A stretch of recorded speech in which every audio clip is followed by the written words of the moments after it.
James gives us the authority for our study this morning. Take, my brethren, take the prophets who have spoken in the name of the Lord. And that is the great qualification of all prophets. Jeremiah was told in Jeremiah 26 verse 2, go out and stand in the temple, say these words and diminish not a word. And that's the great thing about God's prophets, is that they say what God has said. They repeat it over and over again without compromise. And very often it leads to suffering, affliction and patience.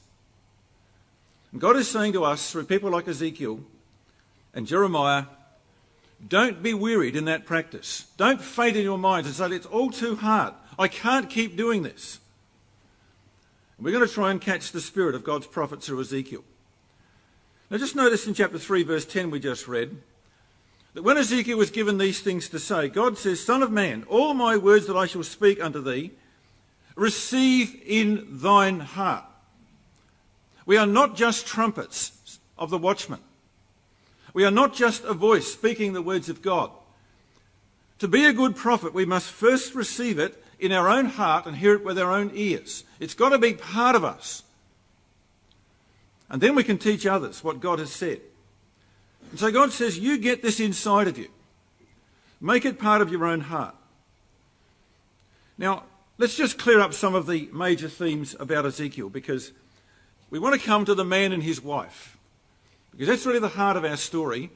And there's a little thing at the end of the talk which Brother Phil's waiting for, which is about the remnant. But we want to just get rid of the big themes of Ezekiel. Now, both Ezekiel and Jeremiah were types of the Lord Jesus Christ. Ezekiel and Jesus both started their public mission at the age of 30. Ezekiel was born to be a priest. Jesus became the great high priest. They both horrified the Jews by prophesying the fall of Jerusalem, the destruction of the temple, and the imminent end of the Jewish state. That was the common theme of what they said to the Jews of their time. They both lifted the veil on Jewish religion to expose the hypocrisy, the wickedness, and the transgressions of the leadership. You will see that Ezekiel deals almost entirely through this book with the elders of the Jews that came from Jerusalem that now sit in front of him to get news about Jerusalem. And he keeps exposing the hypocrisy, the idols in their hearts. But they keep coming. And it's like Jesus, isn't it, with the Pharisees and the scribes. They can't stay away. They're drawn inexorably to hear his words, but they completely refuse to do them. But they're entranced by the words that he has to say. And it's the same here in Babylon with Ezekiel and the elders. And they both bore the title Son of Man. Let's just explore that one a little more freely. You know, God calls Ezekiel Son of Man 92 times in this book. 92 times, Son of Man. He is never ever called by God the Son of Man. And we need to make that very clear differentiation. The designation, the Son of Man, is reserved solely in the Bible for the Lord Jesus Christ. The Son of Man that God had made strong for himself, Psalm 80 verse 17. The Son of Man that has power to forgive sins, John 5. The Son of Man that has power to judge the resurrected, John 5. So Jesus is distinctly the Son of Man. Jesus is called the Son of Man 81 times in the 4 gospel records. He uses that quite differently of himself than is what we have here in referring to Ezekiel. Jesus is the Son of Man. He's not just a human being. He's the one man that God made strong of the whole human race. The one human by whose obedience he would reverse the curse, restore dominion, says Psalm 8. The Son of Man would restore dominion and fellowship with God. So Jesus is a different person to the way that Ezekiel is addressed. The title Son of Man that's given to Ezekiel first comes in chapter 2 and verse 1. He said unto me, Son of Man. So God now addresses him by this title right through the book. Hebrew is Ben Adam, the builder of the humans. He represents all of us, brethren and sisters. And we need to look at these prophets, particularly when it's in the visions, like we saw with Zechariah in the visions. They represent us, crowning the king. And we're going to find that Ezekiel goes on a journey with us, and he takes us not only on a journey through what God has revealed, but all the things of the future. He takes us on a tour of the temple in chapters 40 to 48. So when God says Son of Man, he's taking the focus off the person Ezekiel and saying, this is all of you who are included on this journey that he goes through. So that's why he's called the Son of Man. Okay. Like Ezekiel, we must see visions of God. We must hear God's word that he delivered. We must learn from them and take them into our hearts and faithfully speak God's words until the Lord returns. Now, who was this man Ezekiel? Well, he was taken away in the second wave of the captivity. The first captivity had occurred in the 4th year of Jehoiakim. 7 years later, in the 3-month reign of Jehoiachin, the Babylonians came back, bumped Jehoiakim off in a terrible way, took Jehoiachin and his mother captive and took away the good figs. And it was in this second captivity in BC, about 597 I think it is, that Ezekiel and his wife were taken away. Now I want you to come to chapter 1 in this book, because we're told there of the dating of this book. There was only 11 years left now from the time that Ezekiel was taken captive in Jehoiachin's captivity until the kingdom of Judah would finally fall. And Ezekiel commences his ministrations at the age of 30, which is the same year that Jesus commenced. It was 5 years after the captivity of Jehoiachin. Chapter 1, verse 1. It came to pass in the 30th year of his life. In the 4th month, in the 5th day of the month, I was among the river, and he gets this glorious vision of the cherubim. So he's now 30 when God starts to talk to him as a prophet. He'd been there for 5 years. So he left at 25. You can imagine his wife was probably about 23 or 24, which is the normal course of things happens. And Ezekiel spoke to the Jews that were exiled in Babylon, reporting on and prophesying about events that were going on back in Jerusalem. And almost everything we have from the mouth of Ezekiel is directly given by divine revelation. Now that's quite different to Jeremiah. You know, one of the great things you can do in the book of Jeremiah is to go through and just colour in the words of Jeremiah. If you want a list, I can provide it for you. But colour in the words of Jeremiah, and you'll find Jeremiah is constantly arguing with God, resigning from his commission, and saying to God, it's not fair. And all the private thoughts of Jeremiah are there. You don't get much of that with Ezekiel. What Ezekiel was, he was God's foreign correspondent. He was in Babylon. There were many Jews still back in Jerusalem. There were lots of relatives that were on either side of the divide. And there was no communication in those days like we have. The only way the Jews in Babylon would know what's happening back in Jerusalem and why was through the words of Ezekiel. Apart from the occasional letters that went back and forth, and 1 or 2 times a messenger comes, there was very little communication for that 11 years of the reign of Zedekiah. And the Jews in exile recognised that God was talking through Ezekiel, so they came to hear him. Look at chapter 8 and verse 1. Chapter 8 and verse 1. Came to pass in the 6th year, in the 5th day of the month. So the 6th year of his captivity, the 6th year of Zedekiah. I sat in my house, and the elders of Judah sat before me. And they were waiting for him to have a revelation, and the hand of God descends on him, and he's now got another message for it. And they came quite regularly. Chapter 9 and verse 25, you find the same thing. Sorry, it's the wrong one. Doesn't matter, but you'll find it in a number of places where, chapter 14 verse 1, they often come and they sat before him. And so the elders came often and they sat and listened, but they did not like the message. They didn't like the fact that he constantly spoke of the impending doom of Jerusalem and the temple. They were patriotic. They longed for better news of God's land. Many still had families back there. And they felt the vastness of the separation from the land and from the temple courts. You know the words of Psalm 137, by the rivers of Babylon, there we sat down, unable to sing the songs of Zion because we're so sad at heart. And we need to appreciate that in those times there was no newspapers. There was no radio, no television, no internet. They had no idea what's happening back in God's land where their hearts were. There was no instant news like we are conditioned to receive. And so they clung to their conviction that they were Abraham's seed, that the Jews were a superior nation, that they were God's chosen, and it could not possibly happen that God would let Gentiles destroy his temple and his city. They just couldn't get that into their heads. So Ezekiel's got a problem. He doesn't just have to tell them that bad news is going to happen to Jerusalem and the temple. He's got the job of trying to change the hearts of those people standing before him. Now just come to chapter 14. We're going to start and end our talk today in chapter 14.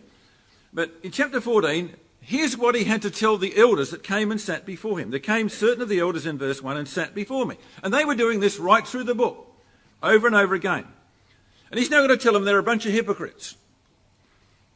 He's going to show them why Jerusalem is going to be destroyed, and to point out to them that the very sins that will lead to the destruction of Jerusalem are still in their hearts.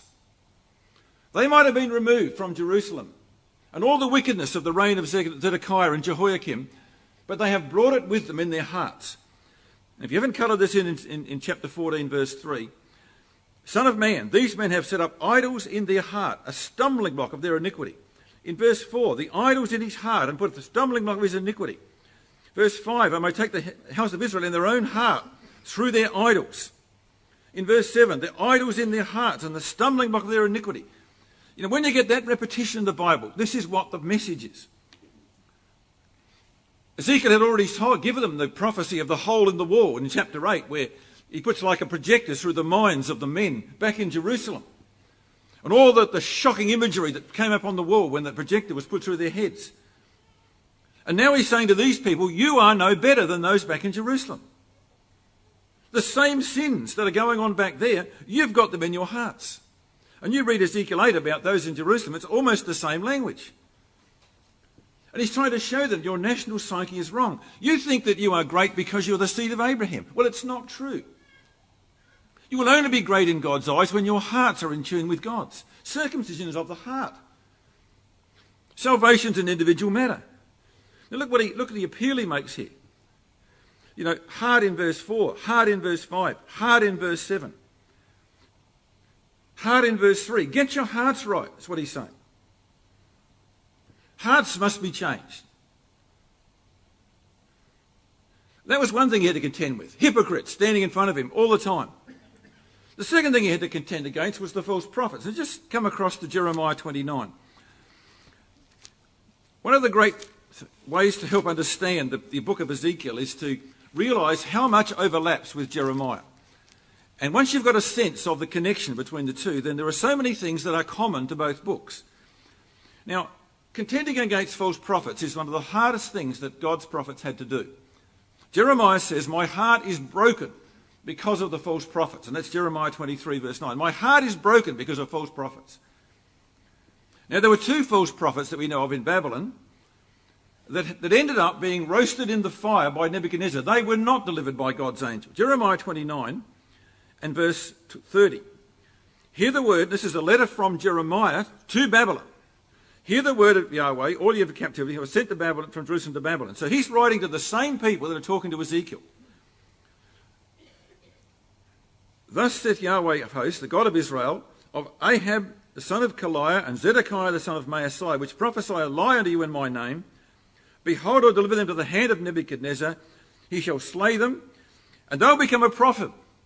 How's he going to slay them? Well, he's going to burn them in the fire, verse 22. They will become a proverb of what happens to false prophets. They were roasted in the fire. We know what that fire was like from Daniel chapter 3, don't we? So there were false prophets over there in Babylon that Jeremiah had to point out were going to end up roasted. But you can imagine what a grief that was to Ezekiel. There were others back in Jerusalem like Hananiah. Look at chapter 28. It came to pass in chapter 28 in the verse 1, beginning of the reign of Zedekiah. Now, beginning is a fairly loose term. It's the 4th year. When did Ezekiel start prophesying? In the 5th year. So the letter of chapter 29, which was sent from Zedekiah, chapter 29, verse 3, occurs in the 5th year. And it's a direct response to the prophecy of Hananiah back in Jerusalem. And Hananiah had sent letters to the captives in Babylon saying, look, you've been taken away, but you won't be there long. And his prophecy was only 2 years. That was his prophecy. Verse 3, within 2 full years will I bring you again to this place. All the vessels, now put that one aside for the next talk. All the vessels that Nebuchadnezzar took away were all going to come back in 2 years. Now he's prophesying in the 4th year of Zedekiah. It takes 4 months for a messenger to get across, or maybe 3 or 4 months to get across to Babylon. The response that comes in chapter 29. And it's the letter that Jeremiah now sends to Babylon to counteract the prophecy of Hananiah. Now, Hananiah was put to death by God for his false words, for the false hopes that he raised. There were also letters coming the other way. Look at chapter 29 and verse 24. Jeremiah's letter addresses another false prophet in Babylon. Thou shalt speak to Shemaiah the Nehelamite and say, Thus saith the word of God. Because you've sent letters in thy name to the people in Jerusalem, to Zephaniah the son of Maaseiah the priest. And what was going on with this Shemaiah character was, or Shemaiah, he was sending letters from Babylon saying, we've got to get rid of the priests and replace the priesthood in Jerusalem with people that we like. So there was a lot of background controversy going as these letters went back and forth. So another problem Ezekiel had to contend with was false prophets under his own nose and disconcerting letters from Hananiah that they were only going to stay for 2 years. Now just keep that timing. It's really critical to see what's going on here.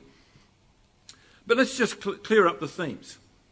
Back in Ezekiel chapter 14, I want to show you now one of the other major themes of Ezekiel. The phrase or forms of it that occurs 74 times in the book of Ezekiel is, they shall know that I am Yahweh. Look at it in chapter 14 and verse 23, at the end of it. And when they shall comfort you when you see their ways and their doings, and ye shall know that I have done it. I've not done it without cause. And that comes in say, different forms, but ye shall know that I am Yahweh. They shall know that I am Yahweh. When this comes to pass, you shall know that a prophet has been among them. And the key word is know. People will one day have to face up to this. So it's usually found at the end of each individual prophecy. Everything Ezekiel said would happen would come to pass with great accuracy. Men would then realise that Yahweh has foreknowledge and power to fulfil his will. The Armageddon chapters, chapter 37 to 40, are absolutely damn-packed with this statement. And they shall know that I am Yahweh. And they shall know that I am Yahweh. And sooner or later, both Jew and Gentile will be forced to acknowledge that God is in control. God can be ignored, disobeyed, put out of people's minds. But in the end, when it comes to pass, with unerring accuracy, they will know that God was in control all along. So there's another theme of Ezekiel you can follow through. 74 times, statements like that.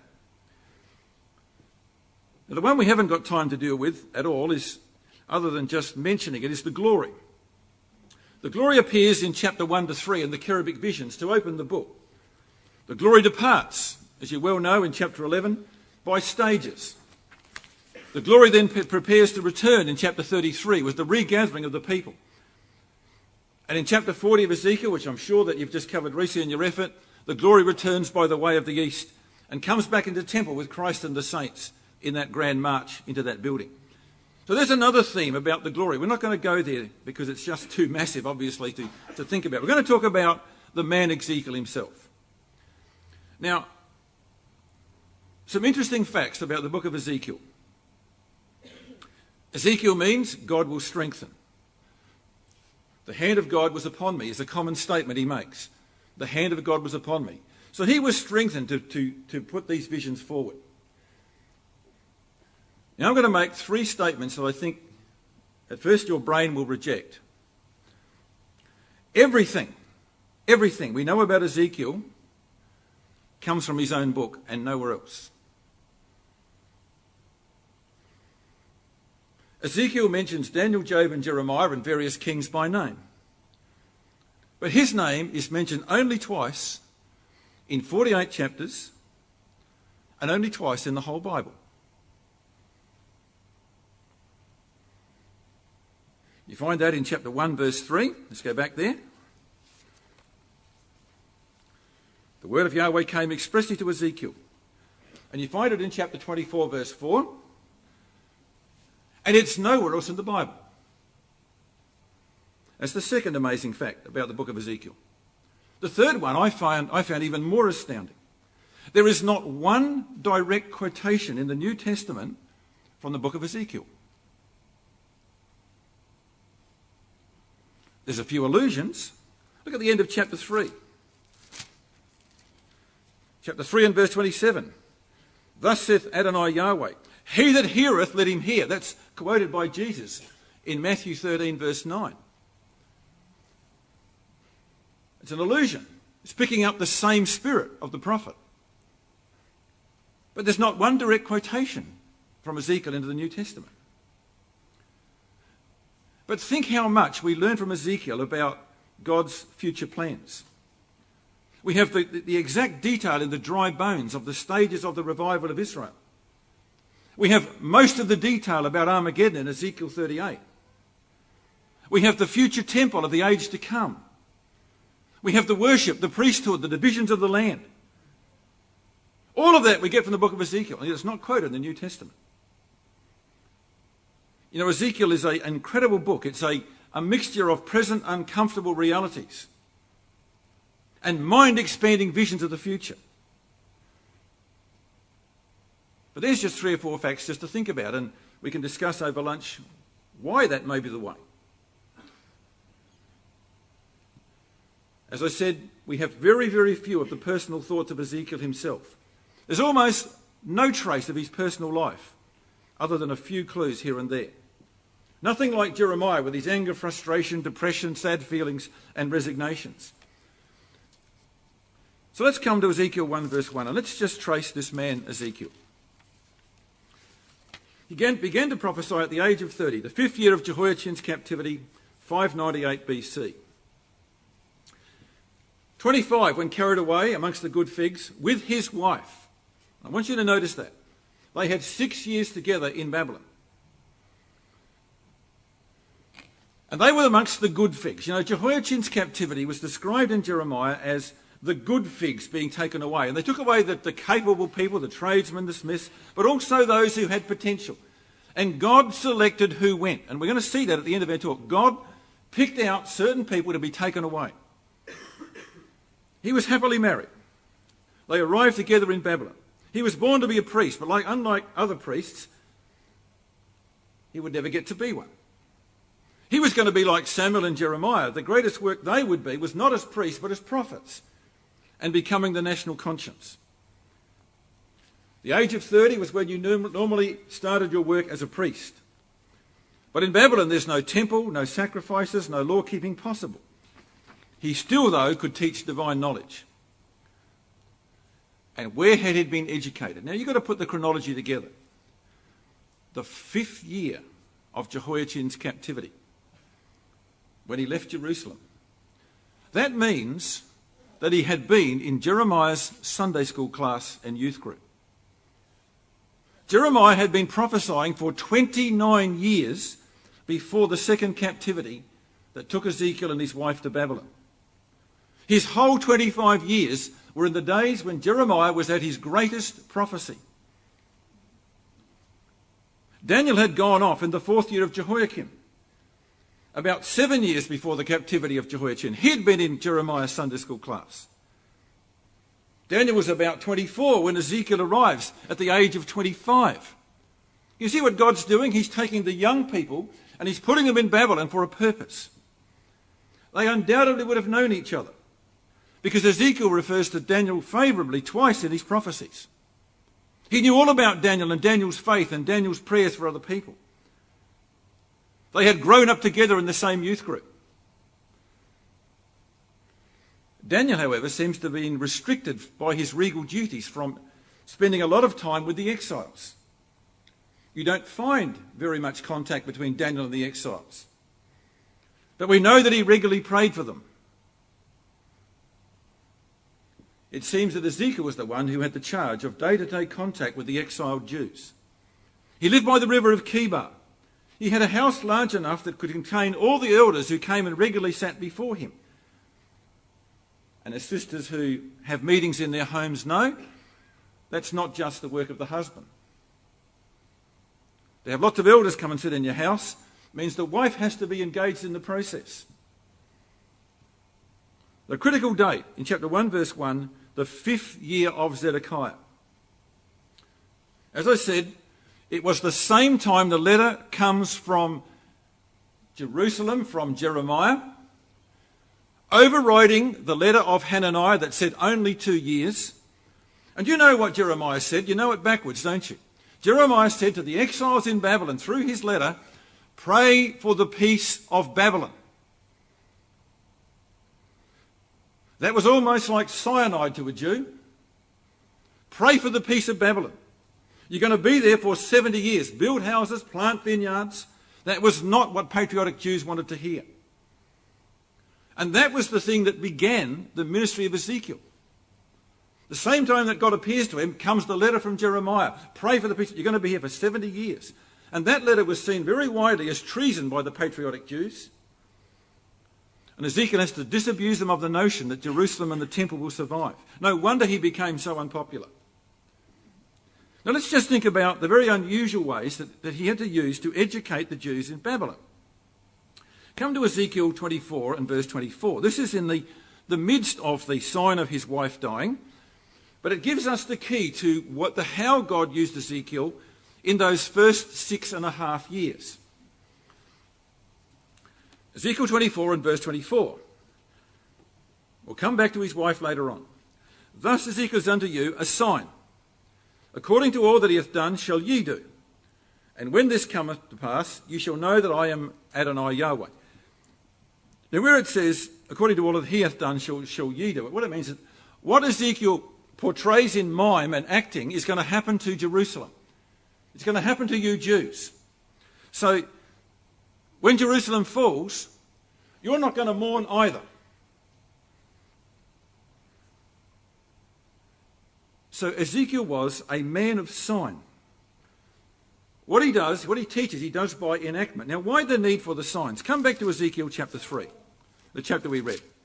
This is why for 6.5 years he had to do everything by mime and enactment and portraying it in such funny ways. In Ezekiel 3 and verse 26, God says, look, you're dealing with a very rebellious house.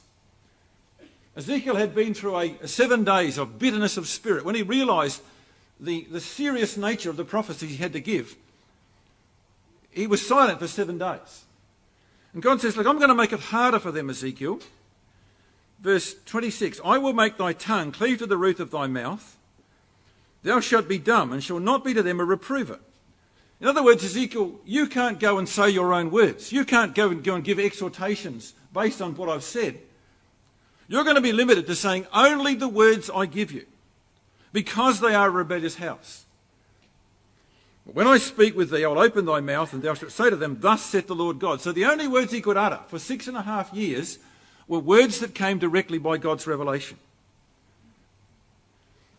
So this is quite some early thing. This happens in the 5th year, when he was now the age of 30. On some occasions he could deliver those direct messages from God, but not often. No personal comment, no exhortation, no questions. So we have mimes and charades and role plays to get the message across. Let's go through chapter 4 just as an example. We have a model of Jerusalem built on a clay tablet with a siege around it in verse 1 and 2. Then we have an iron pan in verse 3 held up to his face with a picture of Jerusalem there. Then he lays for 390 days in verse 4 and 8 of chapter 4 on one side and 40 days on the other side to portray the length of the siege. He starves himself, eating only bread and water. He has to cook his food with cow dung to illustrate the privations of the siege in verse 9 to 17. In chapter 5, verse 1 to 4, he cuts his hair off, throws some to the wind, chops some up, and burns the rest. Why? To demonstrate the certainty of the coming captivity and the scattering of Israel. He portrayed Zedekiah's futile plan of escape in chapter 12. He had to take his furniture, put it on his back and dig a hole under the wall. What a stupid thing to do. And the Jews said, what's wrong with him? What's he up to? He's carrying furniture under a wall when you could go around it. And what he's doing is portraying Zedekiah's futile escape plan. But when the Babylonians were about to take the city, he'd built a tunnel out to get out of the city, left his wives behind, but took too much stuff with him, and they caught up with him at Jericho. And Ezekiel has to prophesy that to the Jews in Babylon. He won't get away. And Jeremiah is saying to him at the same time, you will not escape. But Zedekiah thinks he's too smart for everybody. He sets up in chapter 21, Ezekiel sets up signposts to indicate the very direct route that Nebuchadnezzar will take as he comes down to take Jerusalem. So it's full of signs. And he's a human billboard. Now let's come to chapter 24 and take the last great sign that he has to do. Remember, this was now 6 years. Well, this is actually only 4 years from his captivity when he makes this sign. In chapter 24 and verse 1, we have Ezekiel in the chapter where he loses his wife. It's the 9th year and the 10th month and the 10th day of the month. And your margin's got 2 Kings 25 and Jeremiah 39. This is the day the final siege started. So it's absolutely connected to what's going on back in Jerusalem. Precisely the day the siege began. And we're going to talk about these two people because she's going to suffer this day a sudden death. And when she does, we find in verse 16, Ezekiel is absolutely forbidden to mourn. No public demonstration of mourning is allowed. Between verse 16 and 25, no public mourning allowed. Now this whole chapter shows us the incredible cost of being a prophet.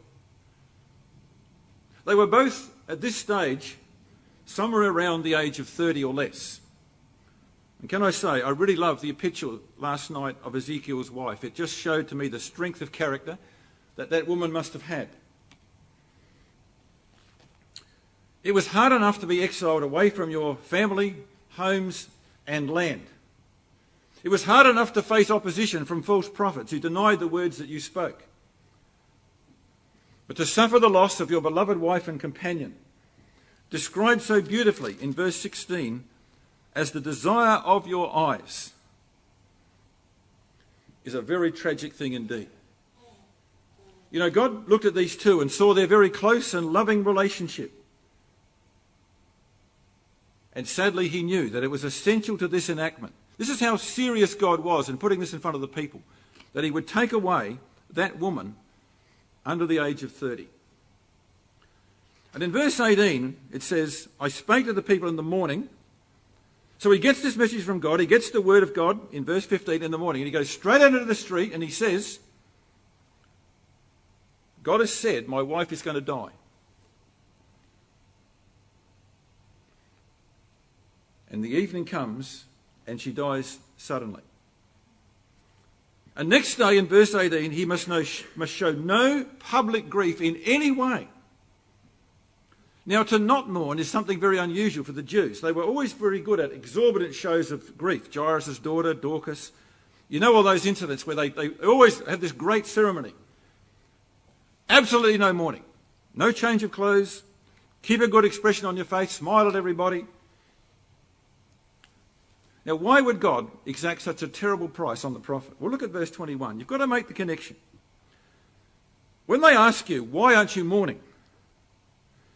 You shall say to them, behold, I will profane my sanctuary, the excellency of your strength, the temple, the desire of your eyes, and that which your soul pities, and your sons and daughters that you've left behind in the land. He's talking to these elders. They've got children back in Jerusalem who are going to probably die in the siege. You have to realise that you're going to lose something incredibly precious to you, you Jews. And you shall do as I have done in verse 22. You shall not cover your lips, nor eat the bread of men. You won't mourn. You will be so overwhelmed that mourning will be almost impossible. You shall not mourn nor weep. You shall pine away for iniquities. You're going to realise that your children back there died because of you. Because of your sins and your idolatry as you followed Jehoiakim. And you'll blame yourself. You'll pine away for your iniquities and mourn one toward another. And I'm going to take Ezekiel's wife to show you that.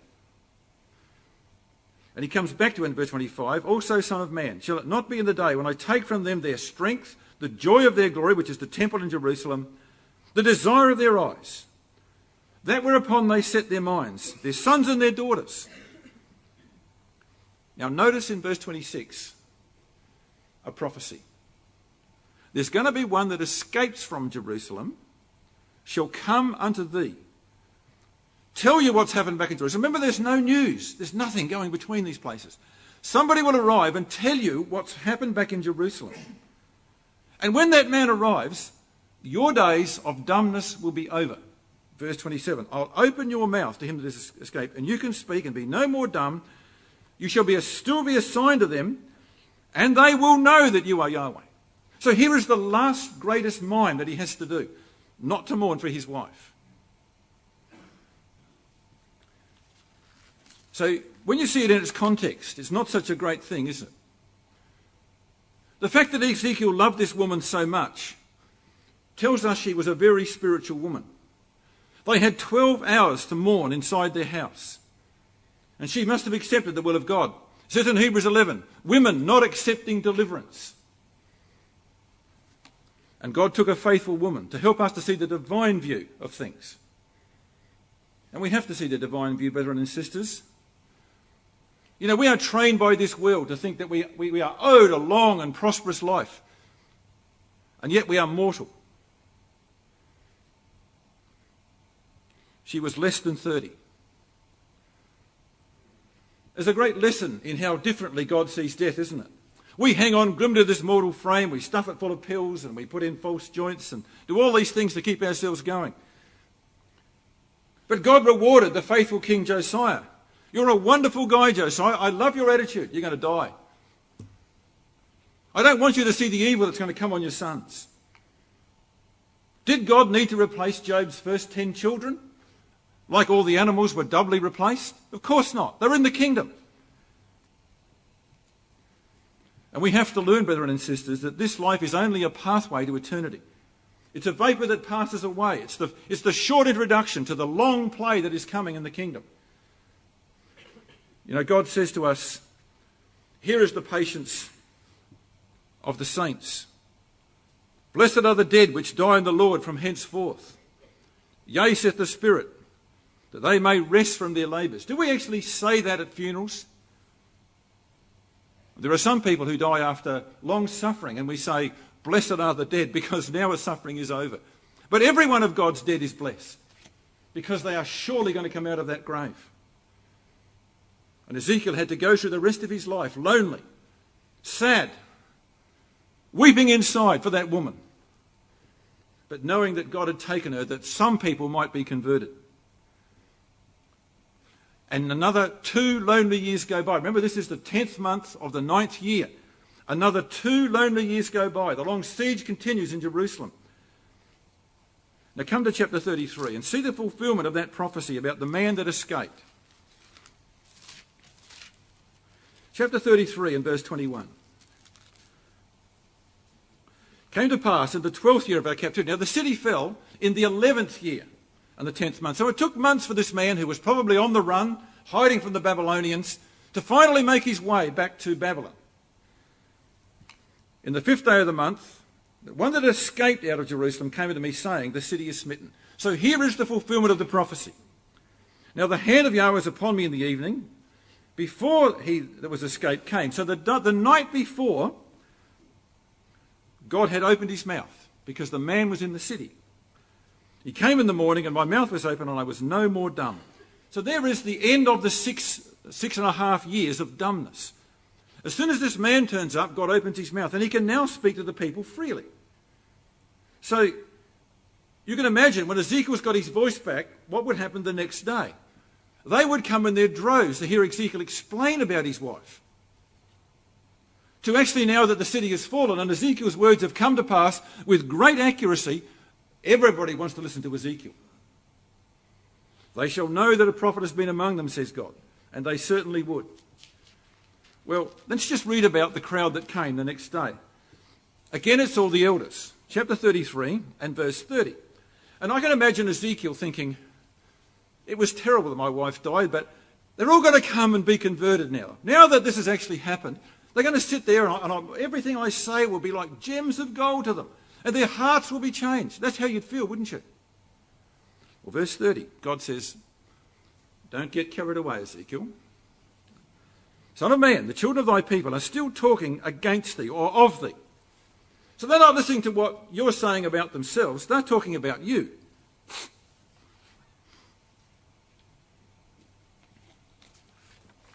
Well, we know what they said, doesn't it? They're talking about you by the walls and the doors of their house. Now, before I get on to that, I want to just talk about why God had muzzled his prophet.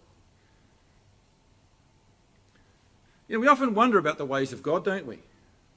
Why did God make it so hard for the Jews to get to the real message of Ezekiel? Why were there such limited revelations of what could have been said?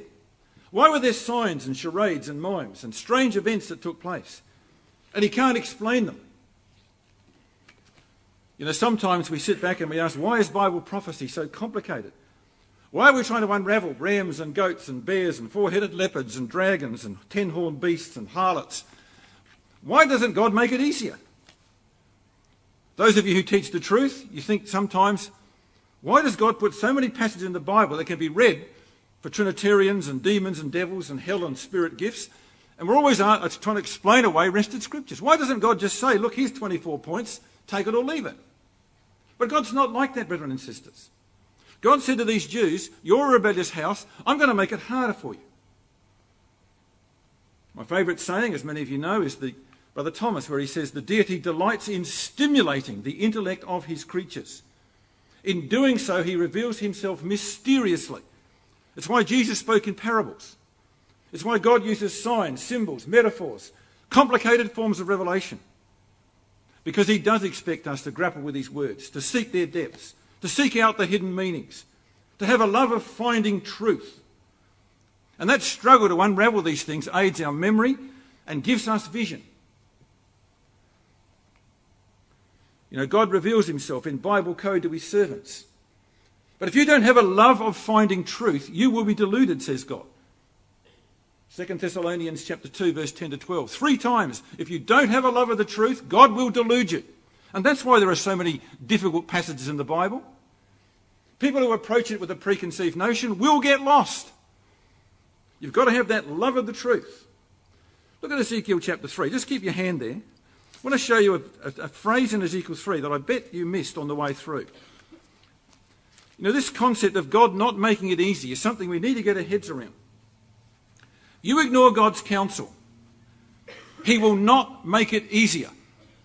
Ezekiel 3 verse 20, he's talking about the righteous man. This is the man that has been doing the right thing.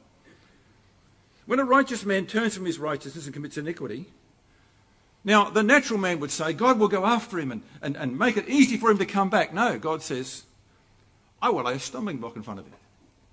So a man who knows better turns his back on God.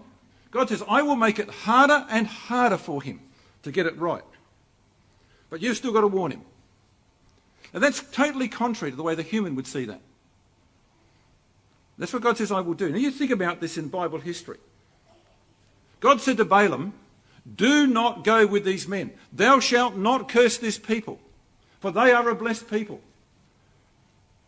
And Balaam comes back and says, look, they've come back again. Can I go? And God says, you can go.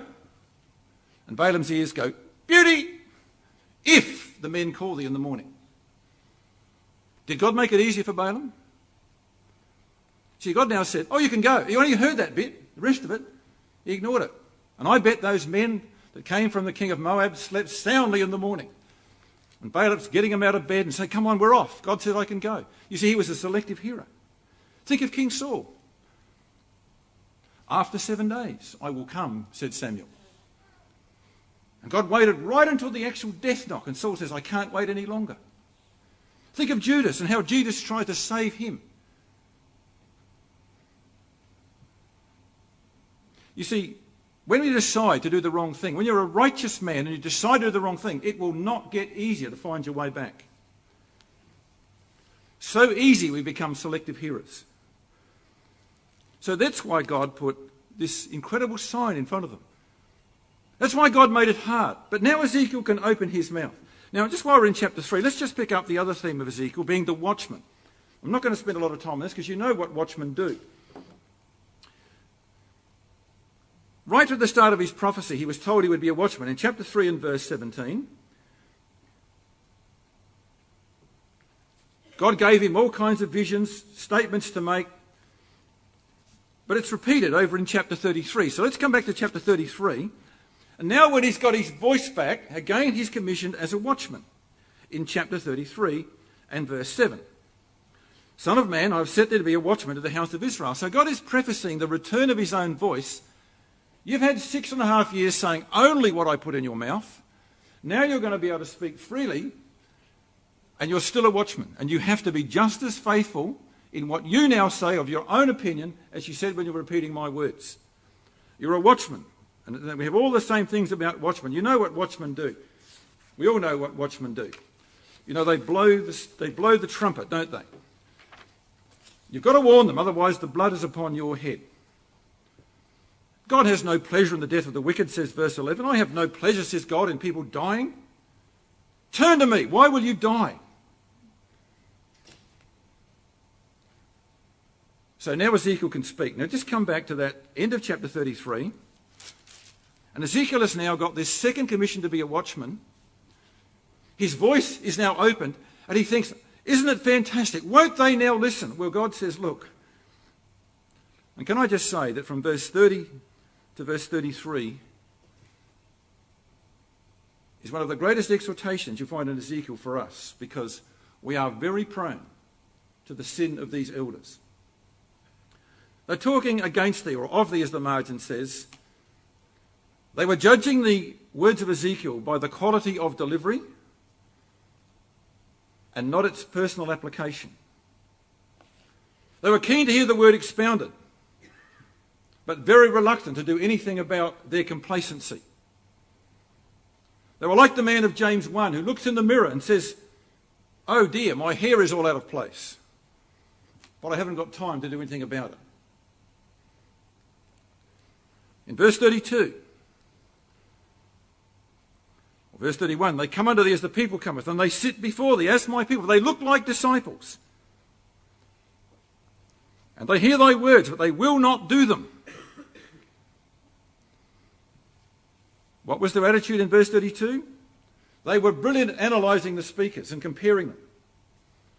To them, Ezekiel was a performer. It's like us going to a symphony concert. We're enthralled by the music. We see the talent on show. But it doesn't change your heart, does it? It does nothing for your heart. It's just another performance. And too much of this happens, brethren and sisters, in our midst. We hear the word unfolded, and then we start to rationalise it away. Oh, well, he's a bit extreme on that, and you'd expect that from East Torrens. And, you know, it just goes on. We start to rationalise it. It doesn't apply to me. God doesn't really expect that we should have to do those hard things. We do exactly what these people did. If your only comment at the end of a Bible talk is, well, he wasn't in good form as he usually is, or like my grandmother used to say, I hope so-and-so was listening, then you've got a problem. You've got the same problem as these people. And verse 33 says, when this comes to pass, the future words of Ezekiel from here, and it will come, says God, then they shall know that a prophet has been among them. So, brethren and sisters, don't get caught up in the very common problem of thinking we have the right to analyse and compare speakers. It's one of the great sins of our community that we put people on pedestals because they can speak better than other people.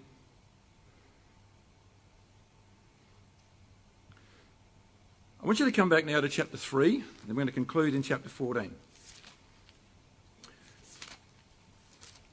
Ezekiel was told at the outset that God's word is sweet to eat and bitter to digest. Verse 1 to 2, he was given a scroll. A hand with a scroll was before him. Eat this scroll. The knowledge was sweet. It was like honey in his mouth, he says at the end of verse 3. But it was bitter to digest. In chapter 2 and verse 10, when the scroll was first delivered, there were lamentations and mourning and woe within it. The impact on him in chapter 3 and verse 14, I went in my bitterness in the heat of my spirit. So there's this great anomaly of beautiful to eat, beautiful to understand, but hard to digest. You know, the same thing happens in Revelation 10 to John the Apostle. He eats the seventh thunder scroll. Sweet to taste, bitter to digest. And we love to know what God says about the future. We love to talk about Armageddon. But a lot of what we have to say to the world is going to be very sad news for some. God is going to utterly wipe out the wicked and everything they stand for in our world. God's going to wipe out the Catholic Church. That is not popular news. The true spirit of prophecy will always generate a sense of sadness and grief, even inside the brotherhood. We lament like Enoch at the decline we see happening around us, the gradual erosion of our brotherhood. We see the supporters of theistic evolution with the intrusive internet getting into people's brains with the wisdom of this world. We're pressured on all fronts to compromise with the humanist world, who only want to hear a positive, easy message. Love Jesus Christ, do good works, avoid controversy, and Jesus accepted everybody. Well, it's not right, brethren and sisters. That's not what God said. The scroll is bitter to the taste. We have to deliver messages that are unpopular. And I believe we're going to be faced very soon with ecclesias compromising on marriage in or out of the truth, on morality, the feminist agenda. We have to say that the Word of God is clear, it's got lamentations, it's got woe, and it's got very clear principles. We cannot no longer think we're going to save everybody. But like Ezekiel, we can save the remnant. He was never going to convince those elders. God said, look, you're wasting your time with them. These are the people that grew up in the reign of Jehoiakim. You will not change these people. Work on their children. Now come to Jeremiah chapter 15. You know, Jeremiah was a man who also wanted to save the whole nation. Chapter 14 of Jeremiah is all about Jeremiah's prayer for the nation. He prayed to God that the nation might be saved. And God says, Jeremiah, and this is remarkable, Jeremiah, stop praying for them. You're wasting your words, you're wasting my time. Don't pray for these people anymore. Now that's remarkable for God to say to his prophet, don't pray for them. Absolutely a waste of time, Jeremiah.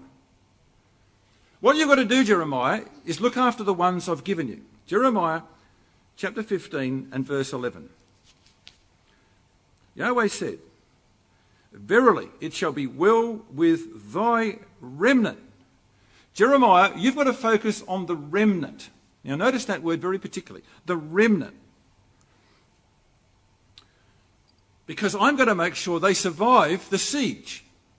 All the people that I know that are good people left in Jerusalem, they will all survive the siege. Not one of them will be killed in the siege. Ebed-Melech was a classic example. Barak was another one. Gedaliah was another one. So God says, I'm going to preserve that remnant, Jeremiah. Now, he was saying to Jeremiah, look, Jeremiah, you're so busy trying to save everybody, you're wasting the time you could spend on the remnant. Go and talk to them. Look at the Sunday school class he then developed.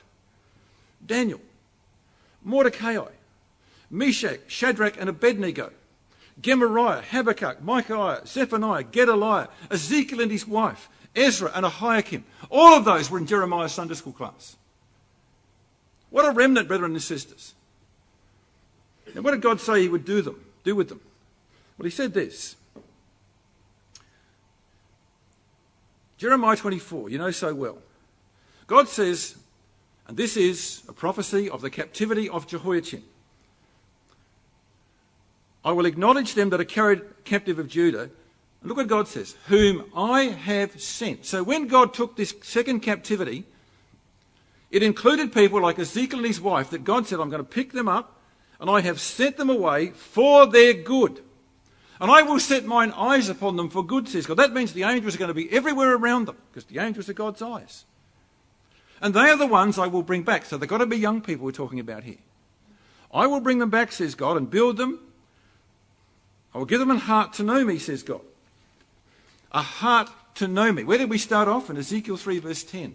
Let these words go into your heart. I'm going to put a heart in these people because these elders have got nothing but idols in their heart. To know me that I am Yahweh. That's almost Ezekiel, isn't it? They shall know that I am Yahweh. And they shall be my people and I shall be their God. You know, we sang at our opening hymn about put thy law within their hearts. Bring them back again from their captivity. So God says, I'm going to send this particular group away, that the next generation that comes back after the 70 years will be a much better generation. Now, how's God going to do that? Well, Ezekiel is going to take over the Sunday school class and youth group from Jeremiah. From all the dates we have, it seems Ezekiel only prophesied for 27 years. Maybe some of the latter chapters of Ezekiel came in later years, but they're not dated. It would be another 40 years from the last dated message that we have in Ezekiel until the decree of Cyrus. So get that right. 70 years captivity. The first 30 years, he's very active in prophecy. The remaining 40 years of the captivity until the decree of Cyrus, there's almost nothing recorded of Ezekiel and his preaching. So what's he doing for that last 40 years? Well, you think about the quality of those that went back. How improved spiritually they were. Remarkably, after the exile in Babylon, the Jewish nation never, ever, ever served idols again. You think of the change of the mentality of that nation from the days of Jehoiakim and what Josiah inherited from Manasseh. You think of how much that had got it. Never, ever again do you read of idols in Israel. Much of their improvement was due to the influence of Ezekiel and Daniel. The new generation had people in it like Joshua, Zerubbabel, Nehemiah, Ezra, Haggai, and Zechariah, and Joshua the high priest to lead it spiritually. Poor old Jeremiah, he never saw any national revival. He never saw any repentance in his lifetime. But Ezekiel would witness the spiritual regeneration of the people, of these exiles, working with Daniel to prepare the good figs to go back. And when the decree of Cyrus finally came, about 50,000 volunteered to go. And most were outstanding people like Nehemiah's wall building in 52 days. And all the different people who contributed. And this new generation that would go back would take with them Ezekiel's vision of the latter glory of the house. Remember, Haggai said to them, don't worry about this house that you're building. You are building for the latter glory of the house. And they had that vision. They could read from Ezekiel what the latter glory of the house would look like. I'd love to have heard Ezekiel explaining his prophecies about the house of the age to come. So you see the great work of making the good figs fit for return, that they shall know in their hearts that I am Yahweh, was the work of Ezekiel. Now let me prove it to you. Chapter 14 of Ezekiel and verse 23. Now remember, God said to Jeremiah, look after the remnant. Stop praying for this people. I've given you a remnant. That's the ones you've got to work with, Jeremiah. Well, look what he says to Ezekiel. Verse 22, yet behold, therein, that is, in the siege of Jerusalem, shall be left a remnant that shall be brought forth. This is Jeremiah 24 exactly, the good figs. Both sons and daughters, young people. And behold, Ezekiel, they shall come forth unto you. You put that together. God says this. Jeremiah's been doing a great work on the Sunday school and youth group back in Jerusalem, but the time has come for Jerusalem to fall. I'm going to take them out of Jeremiah's grasp, and I'm going to give them to you, Ezekiel. I'm going to send them to you. Very specific, isn't it? And ye shall see their doings, their ways and their doings. You're going to see the quality of these young people that Jeremiah has been working on. And it'll get over the sorrow of the loss of Jerusalem. You shall be comforted concerning the evil I've brought upon Jerusalem, even concerning all that I've brought upon it. You will be able to manage your own grief at the loss of Jerusalem and the temple by the comfort you will get from this remnant I'm going to bring to you. And verse 23 is beautiful. And they shall comfort you.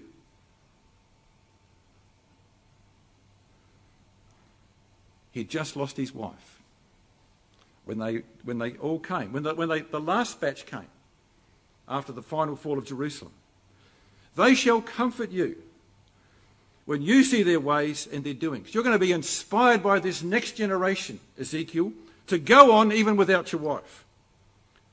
And ye shall know that I have done it. I've not done it without cause. What's he referring to? You will know that your wife didn't die in vain. You will know that Jerusalem is not fallen without some purpose for the future. You will know I've not done it without cause. And to a man that was going to be grieving for his wife, he would read those words again and again and be greatly comforted by those that God had sent to him. As times become more and more critical, brethren and sisters, let us be content to work with those who do want to understand the visions of God, who do want to follow divine principles. Let's educate people to be sensitive to what's going on in their heart. And let us have our minds stimulated by these wonderful things that God has written so uniquely to stimulate our intellect. And let's work with the remnant. You know, Jesus said, strengthen the things that remain.